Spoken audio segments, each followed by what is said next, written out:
शेख मोहम्मद हबुबुल्ला तेरो बाउको गुल्ला त्यस्तो व्यक्तिहरूले लगाउने कपडा हो क्या। साथीहरू, आज म तपाईँहरूलाई यो कपडाको विषयमा केही चर्चा परिचर्चा भने गर्न गएको जति मैले जानेको छु बुझेको छु तपाईँहरूले देख्नु भएको छ होला। यो अरबिक हरूले चाहिँ कस्तो अवस्थामा लगाउँछ भन्ने चाहिँ एकदमै महत्त्वपूर्ण मिटिङहरूमा हो, एकदमै महत्त्वपूर्ण पार्ट प्लेसहरूमा अनि जस्तो नेसनलिटी झल्काउने कामहरूमा, जस्तो नेसनलको कुनै डेभलप गर्ने कुनै एउटा प्रोजेक्ट त्यसमा चाहिँ लन्चिङ गर्ने टाइम त्यस्तो ठाउँहरूमा चाहिँ यसको कपडाको प्रयोग भइन्छ र प्राय यो रोयल फ्यामिलीहरूले चाहिँ युज गर्ने कपडा हो है।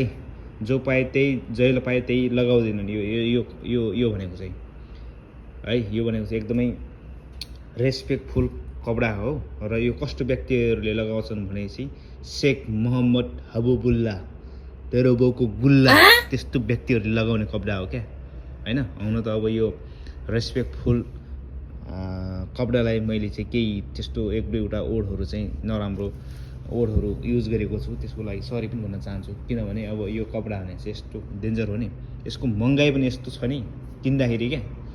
अब हामीले त यो किन्न सक्दैनौँ र यो हाम्रो लागि महत्त्वपूर्ण हुन त होइन, तैपनि यसको प्राइस सुन्दाखेरि एकदमै हामी छक्क हुन्छौँ हैन।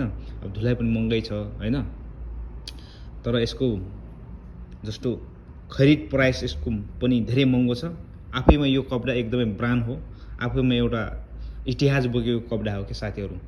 तपाईँहरूलाई आज यस कपडाको बारेमा अलिकति जानकारी पनि गराएँ, किनभने म आफै यसको कामहरू यस्तो ठाउँमा काम गर्ने भएको कारणले गर्दाखेरि तपाईँलाई यसो जानकारी मात्र दिएको, त्यही नै हो साथीहरू। है त, धन्यवाद।